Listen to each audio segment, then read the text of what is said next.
Sistema operativo es una de las materias que vamos a tener en esta comisión, y la otra es lógica y estructura de datos. Ahora vamos a empezar con sistema operativo un poco, les voy a ir diciendo cuáles son las condiciones que vamos a tener para el cursado, y después vamos a entrar un poco en una introducción a lo que son los sistemas operativos. Esta materia, esta asignatura es de formato materia, o sea, se puede aprobar, promocionar con 8, y se regulariza con un 6 y con la asistencia. La asistencia que tienen que tener es un 75% mínimo. Obviamente no estamos yendo a presencial, pero la voy a tomar por quienes se conecten a los Zoom. Igualmente, Zoom me da cuánto estuvo conectado cada uno y demás, o sea que si hay alguien que se conecta como para dar el presente y se desconecta, obviamente esa clase no va a tener el presente, va a tener un ausente directamente. Bueno, esta materia vamos a tener 2 parciales y algunos trabajos prácticos que vamos a ir haciendo. Algunos van a ser teóricos de investigación y otros van a ser prácticos, por ejemplo, hacer comandos de Linux, si los llegamos a dar, y hacer una máquina virtual y demás. Los parciales ya tienen fecha, no la pasaron todavía o no la tengo yo presente ahora. Ya le van a ir avisando, le van a dar la grilla. Para los parciales, que seguramente van a ser virtuales, van a tener que tener sí o sí cámara y micrófono, siempre encendido y no tener auriculares puestos. Esa es la condición para rendir cualquier examen. Creo que la gran mayoría de las materias se van a manejar igual. Ya después les voy a ir diciendo cómo es el formato que emplearé, también va a depender mucho de la cantidad que sean ustedes, que veo que son bastantes. Y bueno, como les dije, se promociona con sacándose 8 de promedio, vamos a hacer. Igualmente se tienen que sacar mínimo un 7 en cada uno de los parciales. O sea, no vale que se saquen 10 en uno y 6 en el otro para alcanzar el promedio 8, sino que tienen que tener un 7 y un 9, o un 7 y un 10, una cosa así. En caso de no promocionarla, van y rinden el final. Y la regularidad de esta materia dura 3 años, si no me equivoco. Bien, eso es más o menos de cómo nos vamos a manejar. Los dos recuperatorios, los dos parciales tienen recuperatorio. Generalmente yo le doy en el segundo parcial la posibilidad de recuperar el primero. Vamos a suponer que en el primero no probaron, le fue mal, le falta un poquito de nota, y aprueban el segundo. Bueno, pueden usar el segundo recuperatorio para recuperar el primero. Acá me están preguntando si es materia o taller. Esta es materia, por eso las condiciones son esas. Bien. Bueno, ahora vamos a entrar a sistema operativo en sí. Vamos a empezar con la materia. ¿Qué idea tienen ustedes de qué es un sistema operativo? ¿O quién podría definir qué es un sistema operativo? A ver. Programa que se encarga de ejecutar otro tipo de programas. Bien, puede ser una parte de una definición. Bien, ¿otra definición? No es que esté mal, pero le falta algo. Le faltan algunas Sí, partes. software de base para ejecutar distintas Un software de aplicaciones. base, bien. ¿Qué más? Una base de datos. Por ¿Una base solo de decir datos? que, profe, por solo decir que sistema sería un conjunto, pero no de elementos, sino más que nada de operaciones, ¿no? Sí, bien, es un conjunto, eso está muy bien, un conjunto de... También le podemos llamar aplicaciones o programas. Y bueno, ¿qué otra cosa más? Es como que todos me están diciendo que está bien lo que me están diciendo, que es un software, que es un conjunto de software, que sirve para ejecutar otras aplicaciones. Pero ¿por qué se necesita tener algo de base para poder ejecutar otras operaciones?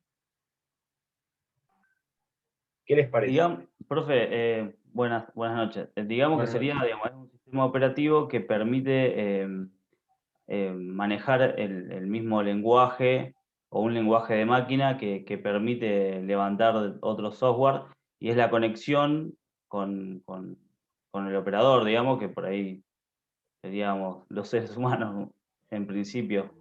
Algo así puede Bien, ser es la conexión entre seres humanos o usuarios, llamémosle, usuario. y el hardware.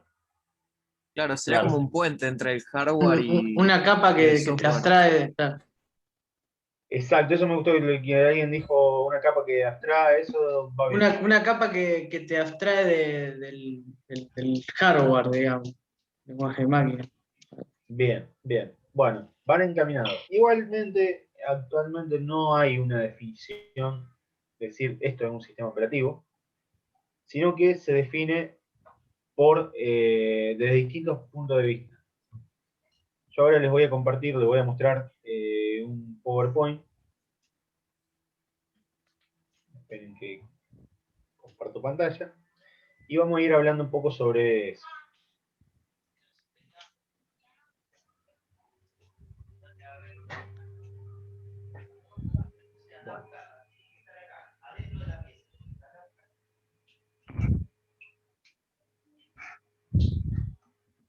Bueno, ahí tenemos.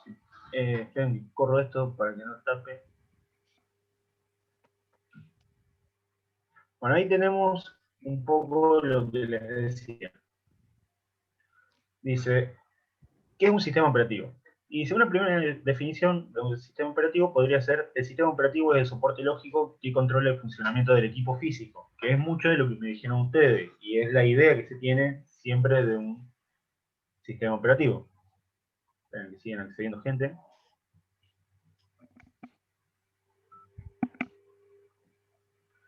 Y es la idea, pero esa definición quedó un poco vieja. Esa se usaba cuando las máquinas en general ejecutaban solamente un programa a la vez, o muy pocos programas a la vez. No como ahora que se ejecutan un montón de procesos al mismo tiempo. Entonces dice que es mejor, más que definirlo, explicarlo desde distintos puntos de vista. Desde el punto de vista del usuario y desde el punto de vista del sistema. Acá tenemos dos visiones de distintos enfoques. Desde el punto de vista del usuario, ¿qué les parece que ayuda o hace un sistema operativo?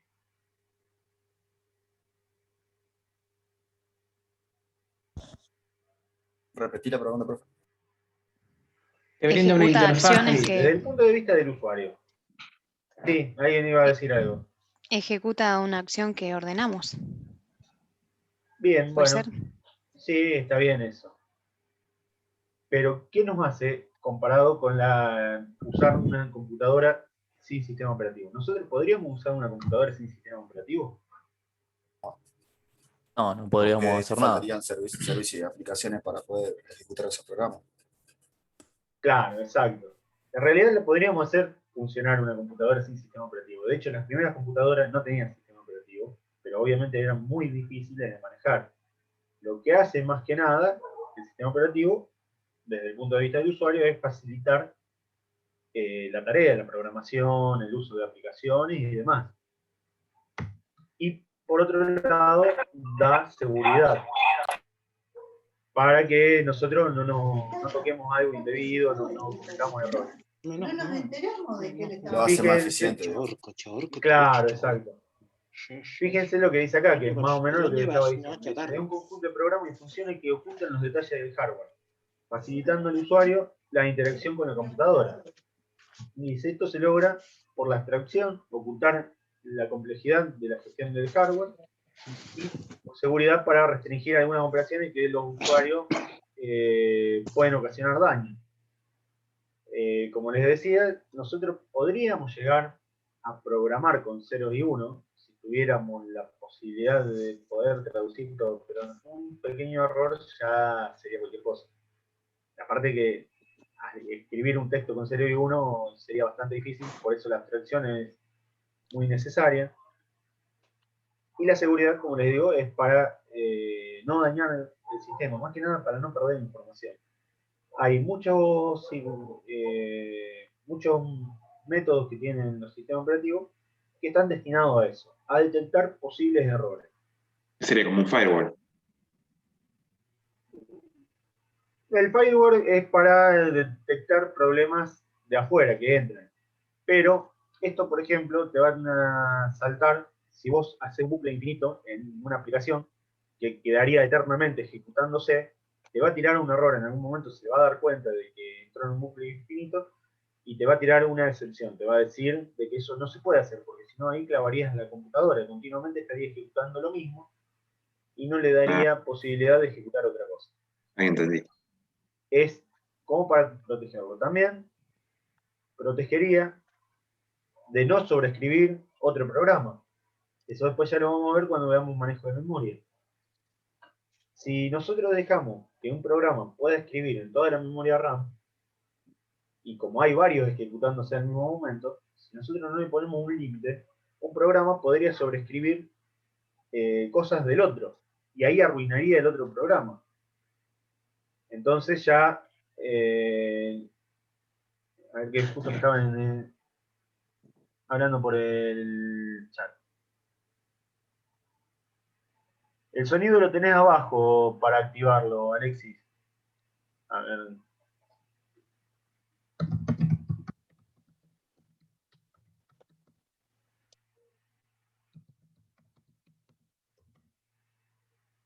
A mí me pasó lo mismo cuando entré.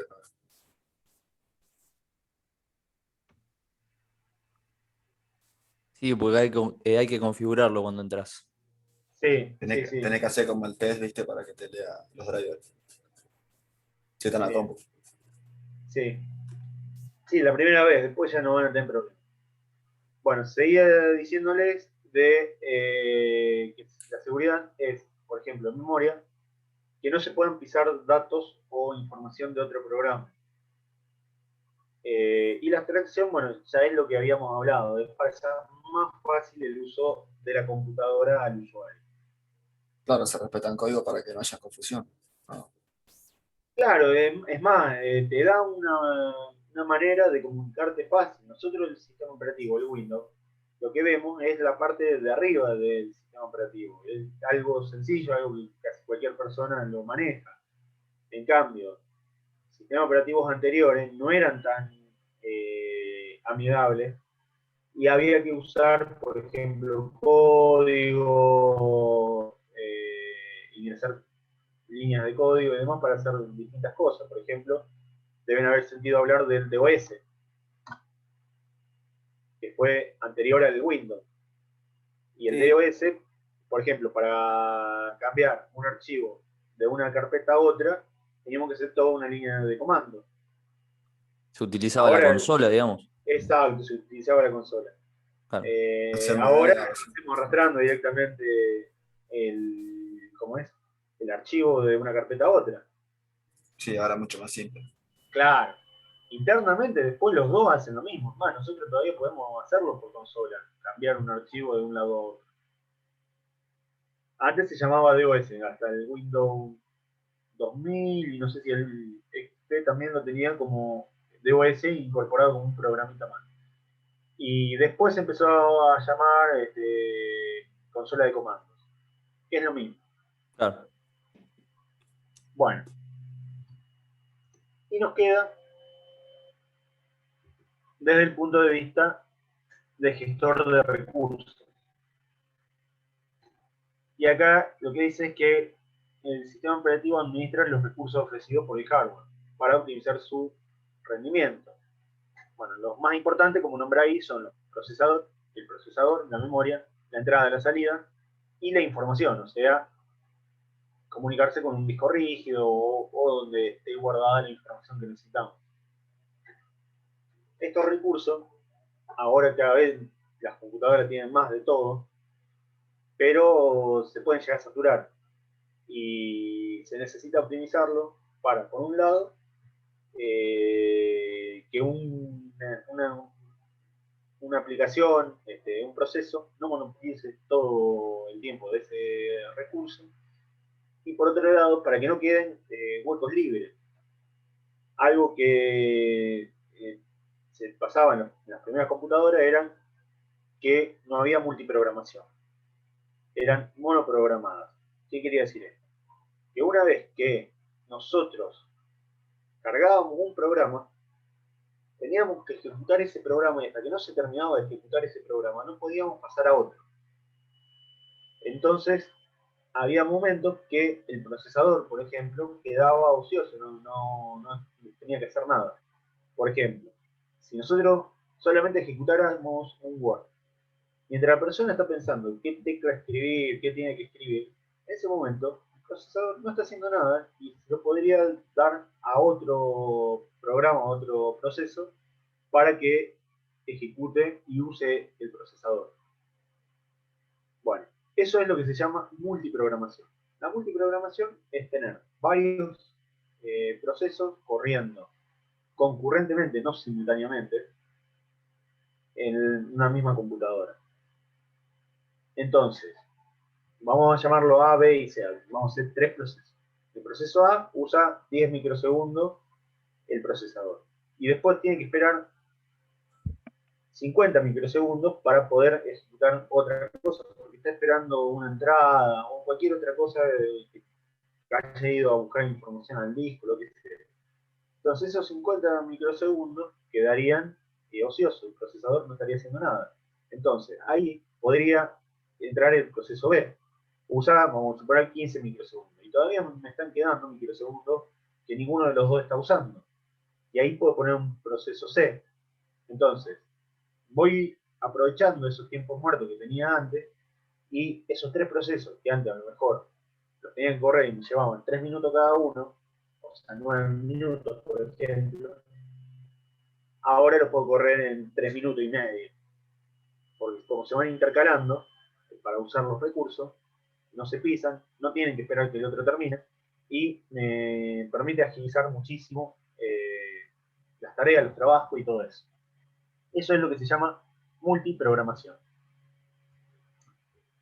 Ya vamos a ver todas las cosas que se necesitan para que un sistema tenga multiprogramación. En la actualidad, todo lo tiene. Bueno. No sé si ustedes ven la barra esta que veo yo del Zoom, para el que está tapando acá un poco, si no, voy a correrla. Yo Bueno, la acá minimicé tenía... porque me tapaba. Sí, sí.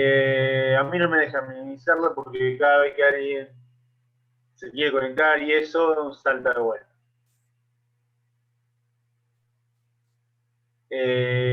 Bueno, acá tenemos la estructura genérica de un sistema operativo. Todos tienen más o menos la misma estructura, ya sean sistemas operativos para computadora o para televisor, para auto, para celular, para lo que sea.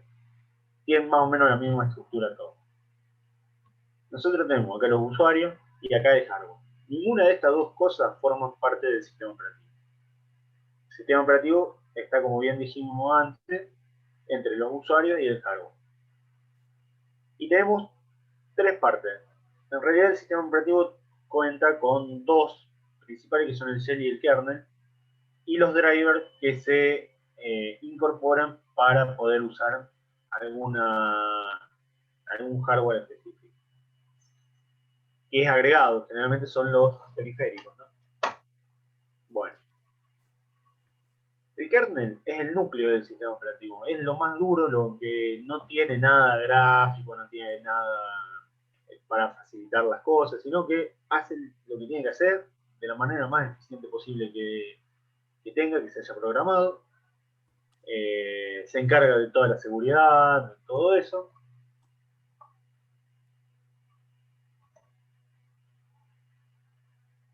Y acá, bueno, le digo más o menos lo que dice acá.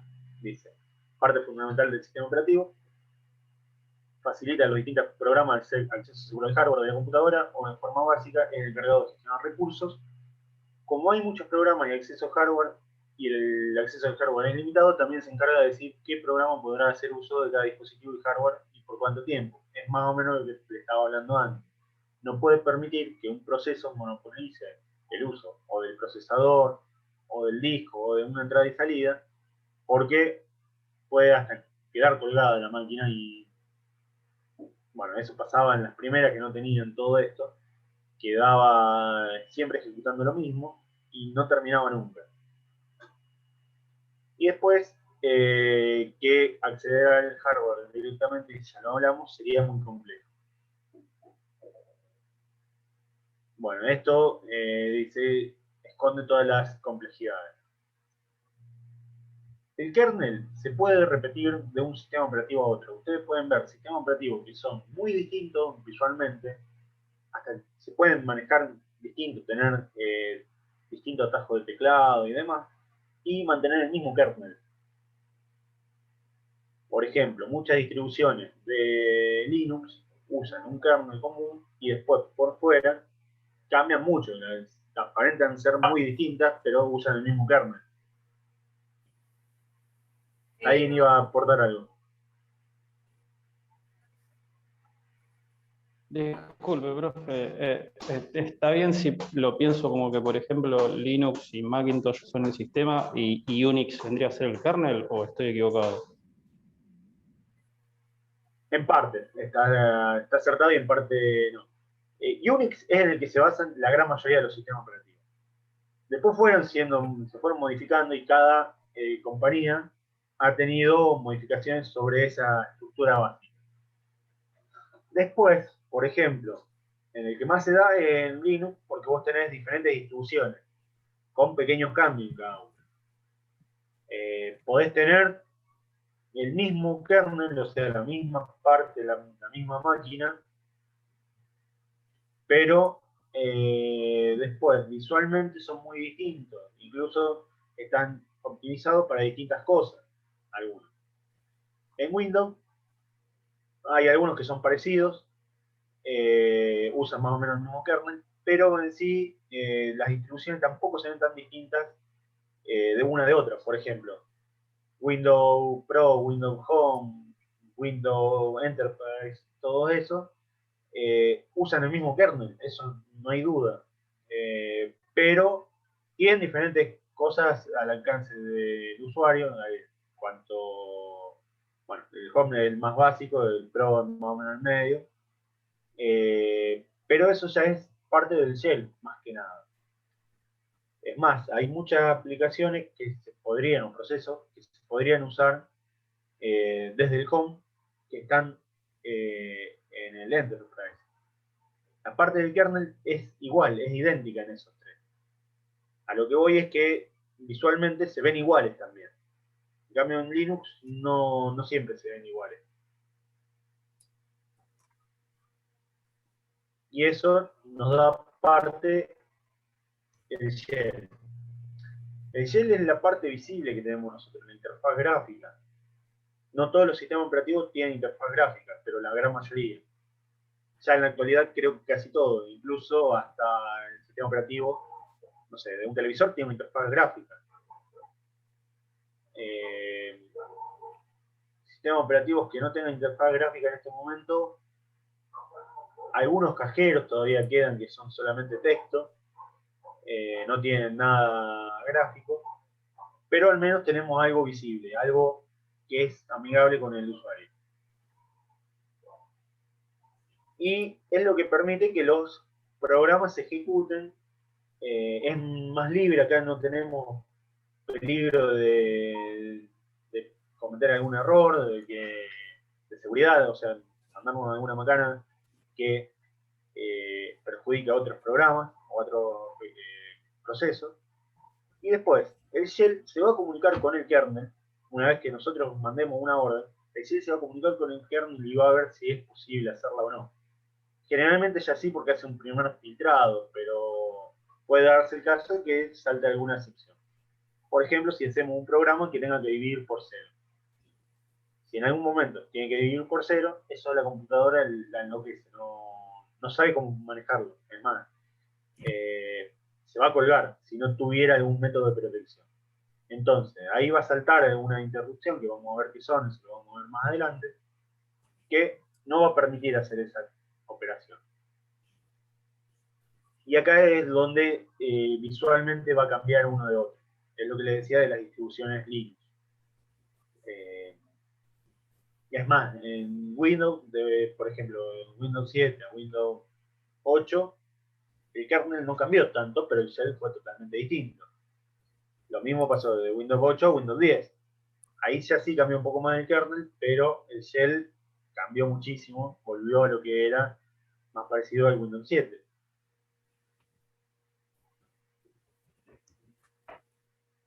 Bueno, y después tenemos otra parte más, que esta a veces se la considera dentro del sistema operativo y a veces no. Depende del libro que se lee.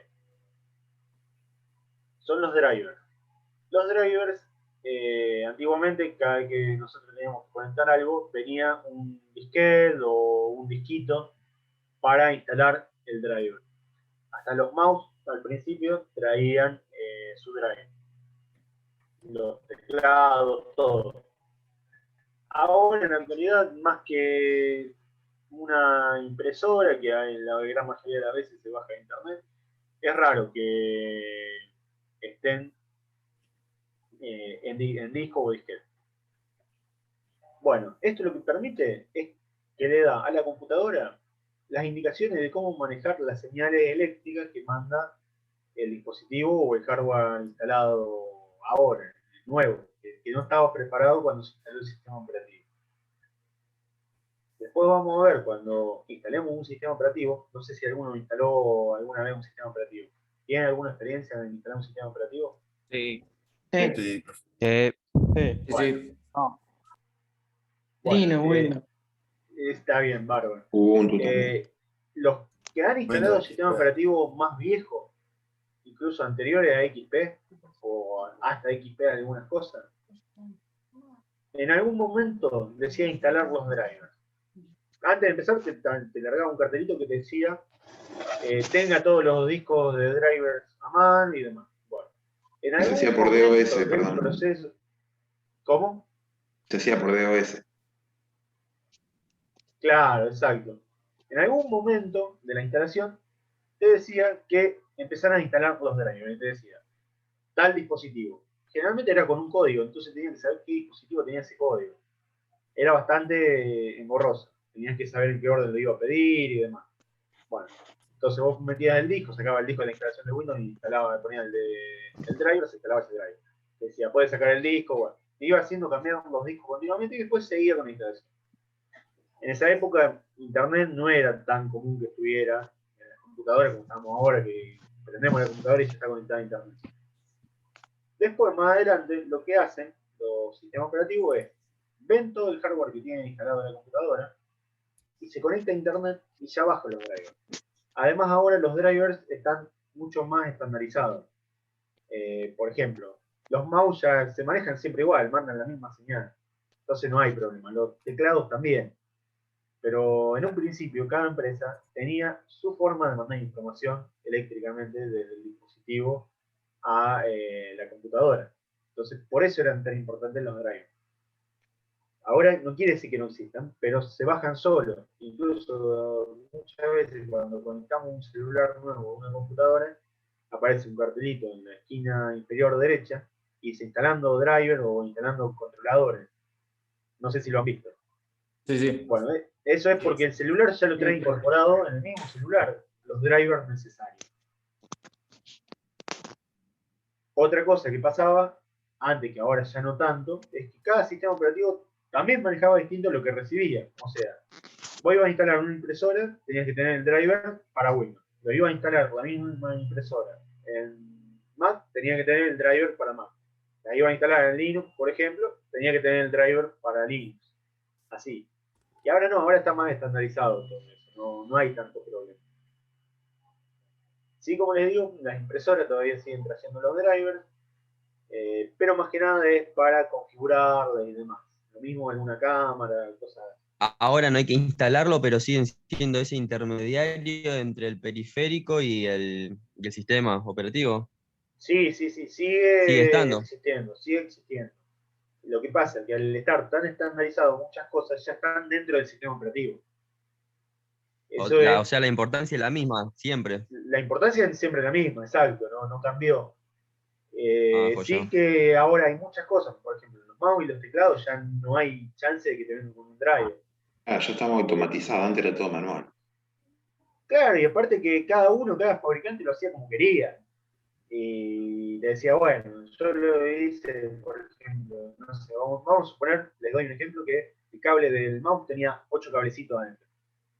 Y Genius, que es una de las marcas de mouse, mandaba los clics derechos por el cable azul. Ponele, estoy tirando cualquier cosa.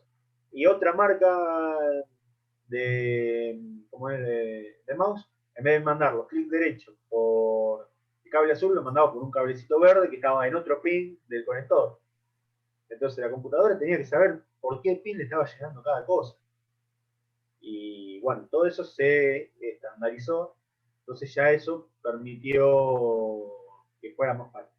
Además, es cómo se manda la información, con 0 y 1, que es todo binario, y qué formato tiene, qué es lo primero que manda, si tiene dígito verificador de error o no, qué sistema usa para mandarlo, bueno, un montón de cosas que había que configurar.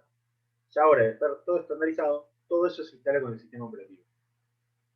Y si necesita tener actualizaciones, las descarga directamente desde las páginas de internet de cada fabricante. Es decir, que era más propenso también a tener errores por esa razón. Sí, seguro, sí, era mucho más propenso a tener errores. Sí, eso se daban muchísimo los errores de comunicación, a veces te tiraba algún error, te decía que tal dispositivo no era reconocido y vos ya lo habías usado antes.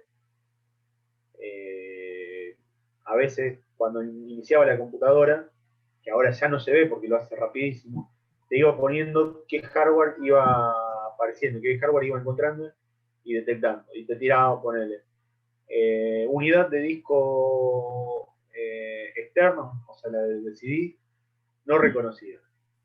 Bueno, cuando era una cosa así, bueno, no tenía problema, podías pasar de largo, no la iba a poder usar en esa ejecución, tenías que arreglar el problema, pero era algo accesorio. Había veces que te decía el teclado no reconocido, o el mouse no reconocido. Y cuando era eso, no tenía forma de usarlo en la computadora. Sobre todo si era el teclado. Si era el teclado no te dejaba seguir. Es más, en una época aparecía un cartelito que decía, por favor, pulse una tecla. Y si te está diciendo que el teclado no lo reconoces, ¿qué tecla pulsa? Pero bueno. Había que formatear. No había que formatear. Generalmente con reiniciarlo ya lo tomaba. Muchas veces con reiniciar la computadora ya lo tomaba. Si no, había que empezar a ver cuál era el problema. Si no, le tenés que sacar la pilita a la placa madre y ahí se resetea todo. Sí, también, pero la pila creo que en general dura muchísimo en toda la computadora. Es raro que tenga problemas. No, se lo saca, aguantaba 5 segundos, Sí, 6 y se pone de vuelta. A mí me ha pasado que no me ha funcionado el teclado, ¿viste? De hecho, eso Lo que él dice es hacer un clearsemos. Existe un jumper para eso, sin sacar la pila. También. Y si no, entrando en la BIOS, también la podés resetear. Algunas computadoras lo tienen más oculto, otras lo tienen más presente, más visible. Pero también se puede resetear y volver a las configuraciones originales de la BIOS. Siempre que quería usar el periférico en otra computadora lo tenía que configurar todo de vuelta. Sí. Eso ya no pasa más. No, ahora ya no pasa más. Ahora vos conectás cualquier periférico y bueno, a lo sumo te dirá buscando el controlador, una cosa así, instalando el controlador y listo. Pero antes no, cada vez que vos instalabas algo distinto, salvo que hubiera usado un hardware igual al que ibas a usar, por ejemplo, cambiar un mouse por otro de la misma marca, bueno, Tampoco, iba a claro. tener muchos problemas, porque iba a comunicarse de la misma manera. Tampoco era que pasaba todo el tiempo.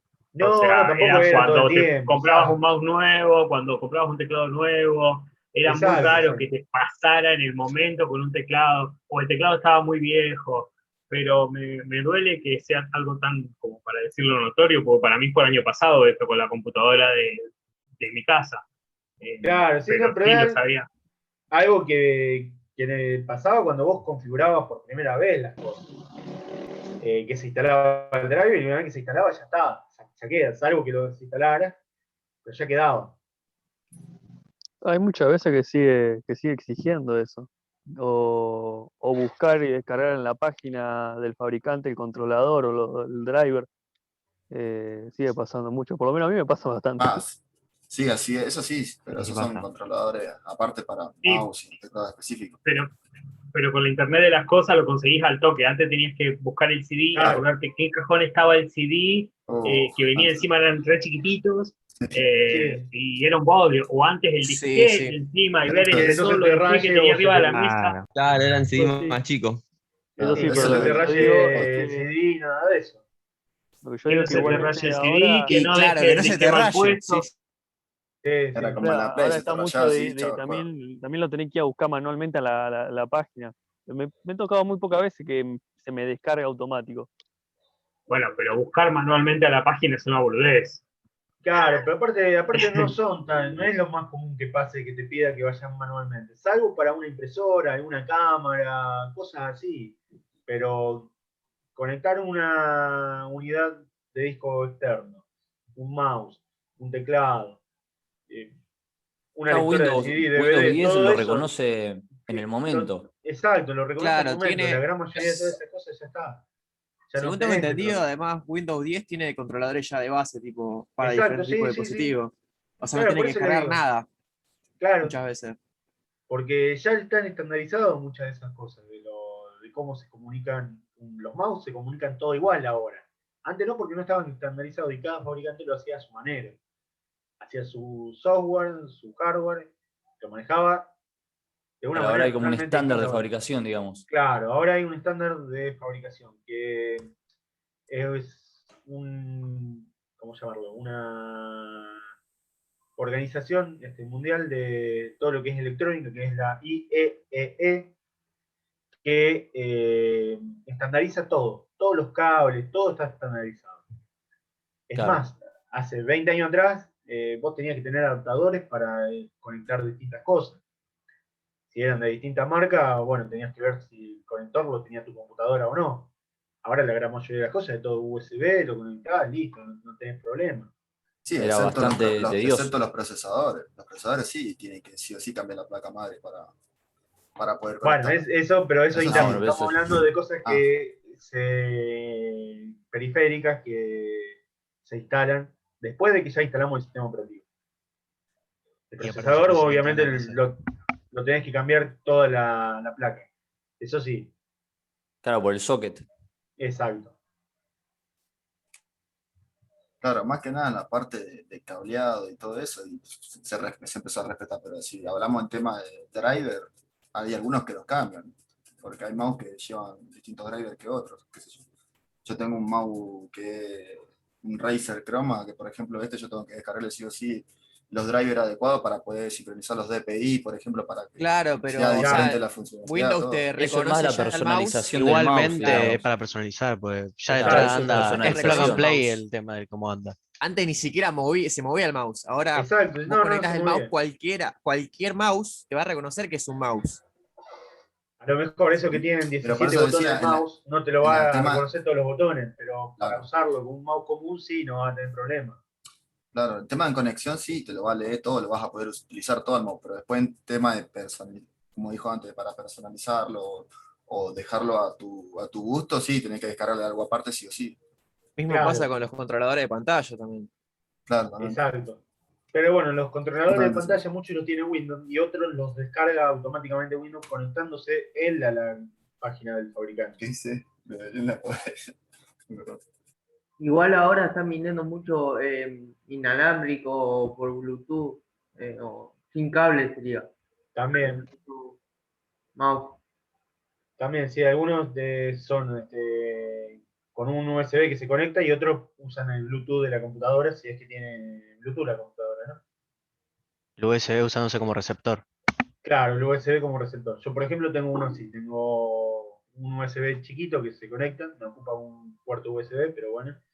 Y tengo el mouse que manda la señal a ese receptor. Ah, sí, sí, eso está Tengo bueno. una placa Bluetooth y estuve renegando con los drivers mucho tiempo. Sí, el Bluetooth de las computadoras, depende cuál, no es del todo Igual eficiente. hay buenos Tengo receptores de Bluetooth que están una buenísimos. M2. Los Logitech son buenos, por ejemplo. Che, no quiero Bueno. ser Kobani, pero, profe, me parece que nos fuimos un poco y como que estoy medio mareado de lo que están hablando, ya me perdí. No, estamos hablando de los controladores, de los drivers. Ahora voy a seguir un poco con un poco la historia de los sistemas operativos, porque esto es como una introducción, para que sepan. No sé qué es lo que te perdiste, si querés lo repaso, no tengo problema. No, de qué era lo que estaban hablando en el momento, digamos, llevado a lo que veníamos hablando. De Me la había estructura de perdido los la sistemas charla. operativos. Claro, De me los había sistemas perdido la charla operativos. que quedó el tema de los mouse, porque... No, ahora quedó con porque seguimos hablando de los drivers, de cómo fue evolucionando el tema de los drivers. Pero eso estaba antes derivó y lo que ahora. de la estructura de los sistemas operativos, de que tenemos tres partes, si consideramos los drivers como parte del sistema operativo. Claro, pero usted lo puso en el kernel. gráfico aparte, o sea que todavía no está considerado el driver como parte del sistema operativo, aunque los sistemas operativos vengan ya con muchos drivers. Es como que todavía no se acepta una realidad.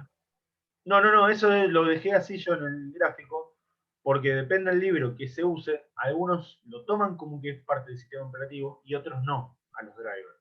No hay una definición heterogénea de lo que es un sistema operativo. Claro, es más. Claro, pero la partamos realidad de te esa está base. mostrando otra cosa. ¿Cómo está mostrando otra cosa? Porque usted está diciendo que el sistema operativo ya viene con los drivers. Como que Con son muchos, parte del no con sistema todos. operativo. Mira, fíjate, ahí comparto de vuelta la pantalla. ¿Y usted, profe, qué dice? ¿Que son parte del sistema operativo?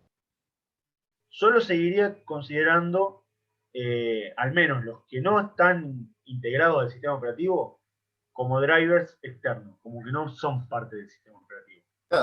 Pero, por ejemplo, los controladores de un teclado y de un mouse, que es lo básico, yo lo consideraría ya parte del sistema operativo, porque ahora no es que tenés que instalar algo. Eso ya, Claro, depende de cuál. como decían, los mouse esos que tienen un montón de botones, que bueno, es para configurarlo, y eso ahí sí instalás algo externo, algo extra. Si no, para usar un mouse común, no tenés problema, lo conectás y listo, y ya está. Digamos, esta partecita de los drivers, si ustedes quieren, cada vez es más chica. Cada vez está más integrado el kernel.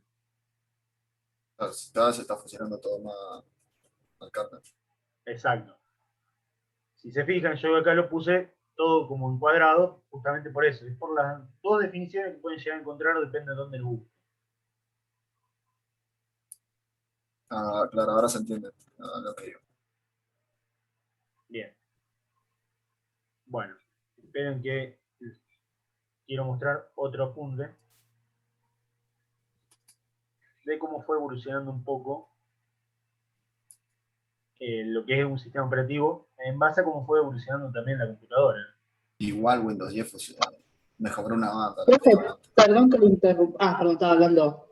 No, quería hacer una sola consulta. Si ese PDF va a estar subido al modo, porque yo estoy bastante perdida y necesito releer todo más allá de los apuntes. Sí, va a estar subida también la clase. Sí, esto lo voy a subir. Yo después les voy a decir qué libros buscar. Hay 3 libros básicos, 2 que son bastante sencillos de leer y otro yo les diría que es bastante técnico y bastante difícil de seguir en algunos sentidos, pero se los voy a nombrar igual. Los pueden buscar en internet y ver cuál es el que más les gusta. Ahora después se los voy a mostrar también. Bárbaro, Perdón, porque profe, justo iba a preguntar eso. Perdón. Sí, ¿alguien iba a hablar aparte? No, yo iba a preguntar, ¿eso sería como lectura complementaria o para la clase? No, para la clase.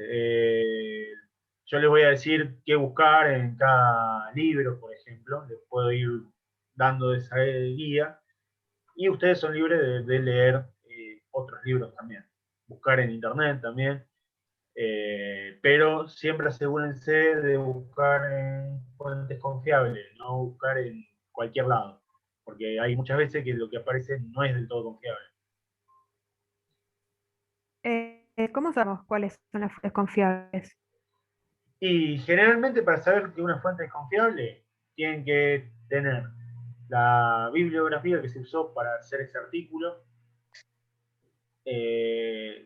Pueden ser que sean artículos de universidades, de todo el mundo puede haber.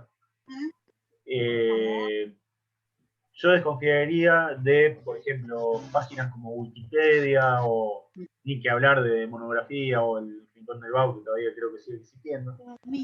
Claro, o sea, serían páginas sin fuente. Claro, exacto. Esas páginas pueden servir, por ejemplo, Wikipedia, casi todos empezamos una búsqueda por Wikipedia. Vemos qué dice más o menos, pero no nos quedemos con eso porque puede ser que esté o escaso o no del todo correcto. Entonces, no sirve. Para tener una idea de qué es. Si yo les dijera ahora, por ejemplo, manejo de memoria, y posiblemente ninguno tenga una idea. Profe, disculpame un segundito cuánto es. que hay un micrófono abierto que se escucha murmullos y yo no entiendo Sí. nada de lo que estás diciendo. Bueno, sí, por favor, que no estén hablando, apaguen el micrófono. Bueno, les decía, la gran mayoría lo que hacemos es primero buscar un tema y ver, si no tenemos ni idea de lo que es el tema, ponerlo en Google y nos va a saltar seguramente Wikipedia como primera opción. Podemos leer qué es lo que dice Wikipedia, pero después tenemos que buscar fuentes confiables de verdad. Por ejemplo, si yo ahora le dijera manejo de memoria virtual, y posiblemente ninguno tenga una idea de qué es la memoria virtual. Entonces, lo ponen en Google, le va a saltar algo, pero después lo tendrían que buscar en algún libro, verdaderamente. O en algún artículo de una universidad o demás. Sí. En los predáuticos, en mi coso nos dijeron que podemos buscar en Google académico, ¿puede ser? También, sí, Google Académico te busca en artículos de publicaciones científicas, de universidades, o sea, cosas que tienen su respaldo. Su bibliografía, esa Exacto. tiene que tener. Sí, y están, eso los de Google Académico generalmente ya están comprobados de que son información fehaciente. Igualmente con los libros que les voy a pasar, está casi todo ahí, si no hay algo yo le paso el apunte. Igual te puedo ¿Vas mandar un a mensaje y archivo por el preguntarte, modo? Sí, puede mandar un me mensaje. pueden mandar mensajes. Ah, buenísimo. Gracias. Bueno, yo ahora después en un rato les digo bien cuáles son los libros que vamos a usar, si los muestro para que vean la carátula que tienen y demás. Bueno, vamos a ver un poco la evolución, tanto de la computadora como del sistema operativo. Las primeras computadoras no tenían sistema operativo para nada. Las primeras computadoras de la década del 40, por ahí, eran muy grandes, muy difíciles de usar. Se usaban solamente, o se fabricaban directamente solamente para un fin específico y no se podía usar para otra cosa. Eran muy complejas, muy costosas. Bueno, como acá tenemos el grafiquito, solamente un trabajo por vez, como ya les dije, eran monoprogramadas. Después empezó a haber otras computadoras que ya permitían cargar diferentes programas, pero de uno a la vez. O sea, no podíamos tener, como tenemos ahora, abierto el Zoom, abierto un PDF como tengo ahora, un PowerPoint, un Excel, todo al mismo tiempo. No lo podíamos tener. Si cargábamos el Excel, teníamos que trabajar con el Excel. No podíamos hacer otra cosa. No era multitasking. Digamos. No, para nada. Para nada.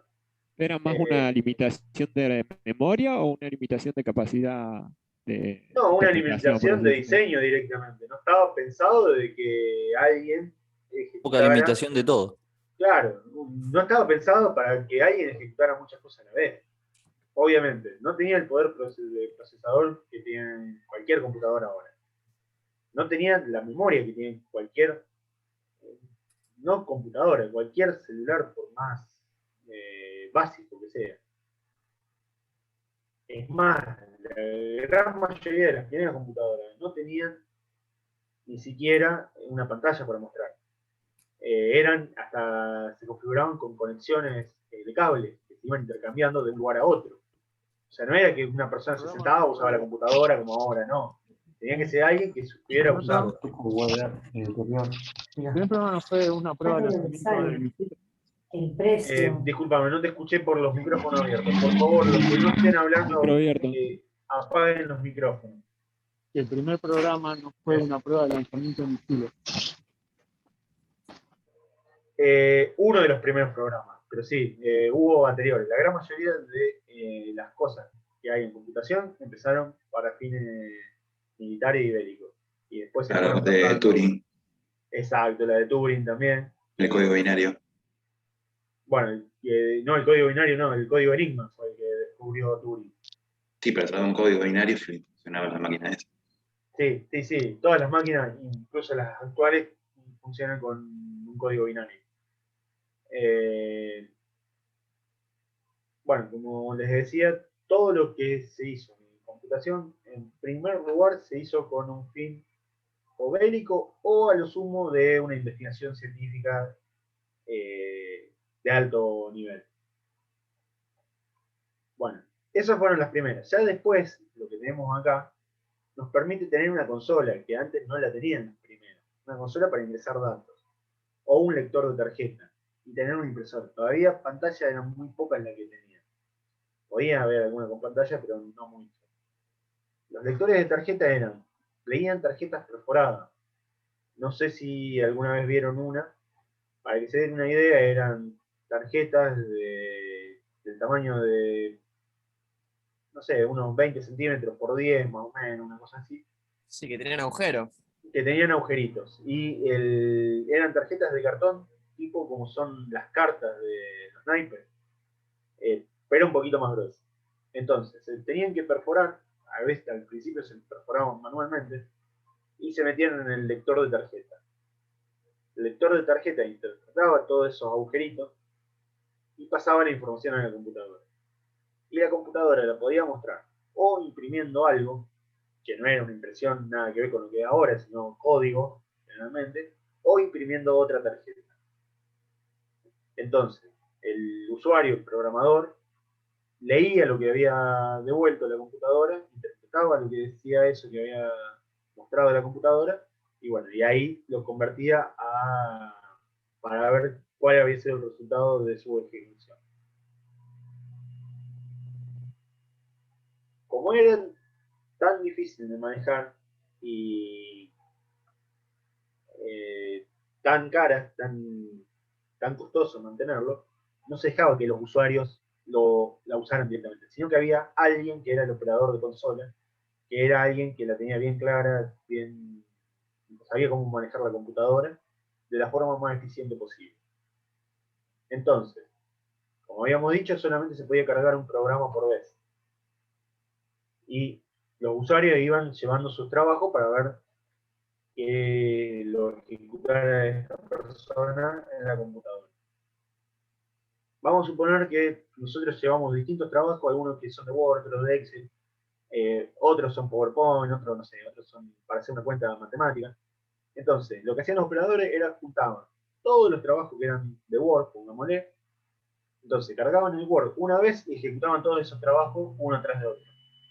Eso les permitía, al agrupar por características, no tener que cargar siempre el mismo programa, distintas veces el mismo programa, perdón. Tengan en cuenta que los programas que se cargaban en las computadoras no era que se cargaban como ahora, que vos le das clic y aparece. En la década del 50 capaz que tardaban 15 o 20 minutos en cargar un programa. Que nada que ver con el programa de ahora, era mucho más simple, mucho más básico, ¿no? Así que lo que hacía el operador era eso. Juntaba los trabajos, más o menos por las mismas características, lo ejecutaba y devolvía los resultados y bueno, el usuario veía lo que habían devuelto. Como vieron, todavía hasta acá, fíjense que no tenemos sistema operativo. No estoy hablando de sistema operativo. Es alguien que se comunica con la computadora en el lenguaje de máquina. Como vieron que ese trabajo era repetitivo, el que hacía el controlador, el encargado de manejar la computadora, hicieron un programita que se llamaba Monitor, que es el precursor de los sistemas operativos.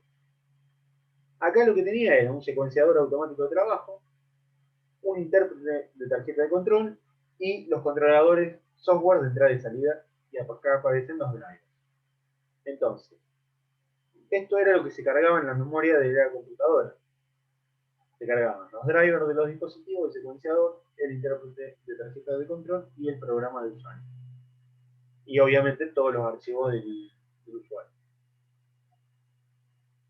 Entonces, las tarjetas, primero eran tarjetas, acuérdense que seguimos todavía con tarjetas perforadas, eran de esta manera.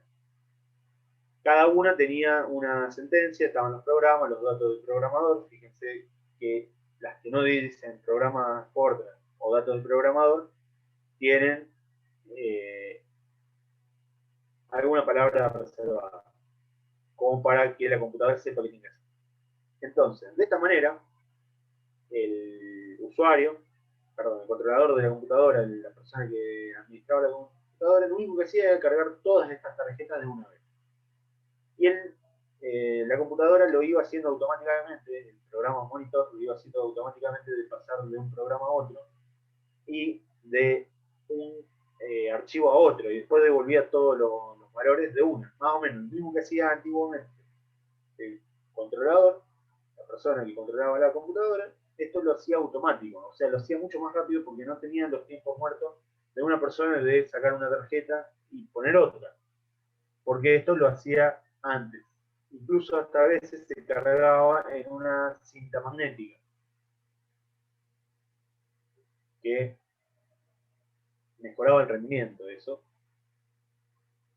Y acá tenemos, por ejemplo, cómo se hacía el proceso online. Es que el lector de tarjeta lo iba cargando continuamente en la computadora, o sea, lo iba alimentando la computadora siempre. Cuando se cargaba la primera tarjeta, ya la computadora empezaba a procesar.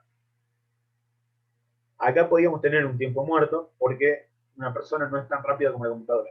En ningún momento fue tan rápida una persona como la computadora. En cambio, el proceso offline lo que hacía era lo siguiente. El lector de tarjeta, en vez de mandarlo directamente a la computadora, lo mandaba a una unidad de cinta magnética, que era como un cassette de música o un cassette de video o algo parecido así. Esa cinta magnética era la que se ponía en la computadora, pero esa cinta magnética ya tenía un montón de datos que ya habían cargado acá en el lector de tarjeta la persona encargada de controlar la computadora. La computadora lo hacía mucho más rápido que si hubiera hecho este sistema. Entonces, después volcaba los datos a una unidad de cinta. Esa unidad de cinta ya se sacaba de la computadora y quedaba libre para otra unidad de cinta que hubiera estado cargando otro controlador. Y esta con los resultados se imprimía. Esto ya permitía que la computadora, cuando estaba haciendo esto, quedara libre. O sea, optimizaba los tiempos. La computadora no se tocaba continuamente, sino que se le daba, bueno, todo esto lo podés ejecutar. Ya estás en condiciones de ejecutarlo. Lo ejecutabas y después largaba los resultados. ¿Se entiende la diferencia acá? Sí, acá sí. Perdón. Sí. Las unidades de cinta serían los primeros pendrive, digamos. Porque ahí se iba cargando toda la información. Claro, se guardaba la información en la unidad de cinta. ¿Puedes repetirlo, por favor, profesor? De forma breve. Sí. Esto era lo primero que se hacía era online, digamos, que era continuamente la computadora estaba ejecutando y el controlador, la persona, iba cargando las tarjetas de memoria. Desde que se cargaba la primera, tarjeta de memoria, no, tarjeta mostrada. Desde que se cargaba la primera tarjeta, ya la computadora empezaba a trabajar. Entonces, tenía que esperar muchas veces de que se cargara la próxima tarjeta, porque terminaba de ejecutar lo que se había cargado, y tenía que esperar que se cargara otra. Una persona siempre va a ser más lenta que la ejecución de la computadora, o sea, siempre iba a quedar ociosa esta computadora. Y después, una vez que terminaba de hacer todo, tenía que imprimirlo. Mientras tenía que imprimir, no podía seguir cargando tarjetas. O sea, quedaba ociosa de vuelta. En cambio, con este sistema, con el proceso offline, las tarjetas se guardaban, todos los datos de las tarjetas se guardaban en una cinta. Hasta acá la computadora no se usaba. Una vez que se tenía terminada la carga de la cinta, se llevaba la cinta a la computadora. Y lo que hacía la computadora era leer la cinta directamente y no se trababa nunca porque era continuo la cinta. Una vez que terminaba de ejecutar, Hasta que se termine la cinta. Claro, obviamente hasta que se termine la cinta o se terminen las perfecto. instrucciones que tenía. Una vez que terminaba eso, lo guardaba en otra cinta los resultados. Mientras la computadora estaba ejecutando, la persona encargada de manejar la computadora podía haber estado cargando otra cinta en paralelo. Entonces ya iba ganando tiempo. Cuando la computadora liberaba la cinta, ya se podía cargar esta segunda cinta en la computadora y esta se mandaba a imprimir en otro lado. O sea, estaba desconectada la impresora también de la computadora. Este proceso se llama spooling. Es cargar en un medio magnético, después lo vamos a ver bien la diferencia entre spooling y buffering, que eso lo veremos el viernes un poco. Es cargar en un medio magnético, mandar a ejecutar eso y mientras ir cargando en otro lado. Bueno, y acá dice, la ventaja principal de este sistema fue que se podía tener varios lectores de tarjeta produciendo cintas de entrada, con lo que se mantenía ocupado el procesador la mayor parte del tiempo. Por otra parte, existía la desventaja de que un usuario tenía que esperar que sesionara la cinta con otros trabajos para que el suyo fuera transferido a la computadora. O sea, se esperaba que la cinta estuviera completa. Pero eso es un derroche de cinta constante, ¿no? Porque, No, porque se una vez volvían utilizada. a reescribir. Se podían reescribir. Claro, sí. Digamos, vos a lo mejor tenías 5 cintas y 5 lectores, o ibas teniendo, ponerle 2 lectores de tarjeta, lo grababan en la cinta, mientras una se estaba ejecutando, vos podías ir cargando otra y otra la mandaba a impresora. Cuando ya imprimía, la volvías a reescribir. No, eso no había problema en ese sentido. Profe, le quería Sí. consultar. Hay algo que no termino de interpretar bien. En el método online, ¿el lector de tarjeta y la impresora estaban integrados en la computadora o estaban conectados vía cable? No, estaban conectados. Porque acá yo entiendo que en el offline el lector de tarjetas como que traducía la cita para que la cita le dijera al vocero, para que el vocero le transmitiera a la computadora. Y así lo mismo para la impresora. Esa es la idea en cierto nivel. Sí, esa es la Pero idea. no entiendo Acá el están online totalmente que los desconectados. conectaba. Sí, estarían conectados por cables, seguramente. Ah, bueno, pero claro, sí, yo no estaba terminando de interpretar eso, si estaba todo integrado en una sola cosa o también estaba conectado, pero vía cables o algo por el estilo. No, yo supongo que serían, la verdad que no conozco ninguna computadora, nunca vi una computadora en vivo de esta, pero yo supongo que serían módulos separados que se conectaban por cable. Incluso dentro de una misma computadora que ocupaba tal vez todo un galpón, no creo que haya sido toda una cosa integrada, sino que deben haber sido partes, diferentes racks conectados entre sí. La verdad que eso es lo que supongo que se hacía. Claro, sí, yo lo que quería segmentar es la idea online que hoy se tiene cuando se habla de online, por eso es lo que no se me estaba Sí, no, mezclando. online es que estaba conectado, ¿no? A la computadora. Obviamente todavía no estábamos hablando de internet, esto recién estaba en las computadoras. Al menos para un usuario común, internet todavía no existía. Bueno, acá viene lo de buffering y spooling, que es lo que le iba a comentar. Ya que estoy, lo comento ahora. El buffering es más parecido a el online, o sea, se va alimentando continuamente a la computadora y la computadora va ejecutando. En cambio, el spooling no, el spooling tiene que cargar primero todo un proceso, después lo ejecuta y mientras puede ir cargando en otro proceso. Esa es la principal diferencia. Acá tenemos cómo se hacía con la cinta y cómo estaba con la memoria. El orden de lectura, después las operaciones de lectura, los datos disponibles y obtención de datos. Todo esto lo hacía el procesador repitiendo siempre todo el proceso hasta terminar. Y después se volcaba en memoria. Y acá tenemos lo que son los buffers, estos que tenemos acá en negrito, son lo que se llaman colas. Entonces, se van llenando, se van alimentando. Mientras se van alimentando, a la vez va saliendo. La computadora lo va ejecutando y lo va sacando. Y lo mismo hace para devolver el trabajo, ¿no? Para que tengan una idea, es como una cola de un supermercado. Se va llenando la misma cola de la misma caja, pero a medida que se va atendiendo, se va yendo la gente. Eso sería el buffer. ¿Se entiende la analogía? Se va llenando la cola Sí, sí, perfecto. cliente y después se va saliendo a medida que se va atendiendo. En cambio, el spooling sería, para seguir con una analogía más o menos con un negocio, un supermercado, como fue el principio de la pandemia, que dejaban entrar, ponerle 20 personas, se atendía a esas 20 personas, salían esas 20 personas, entraban otras 20, bueno, una cosa así era.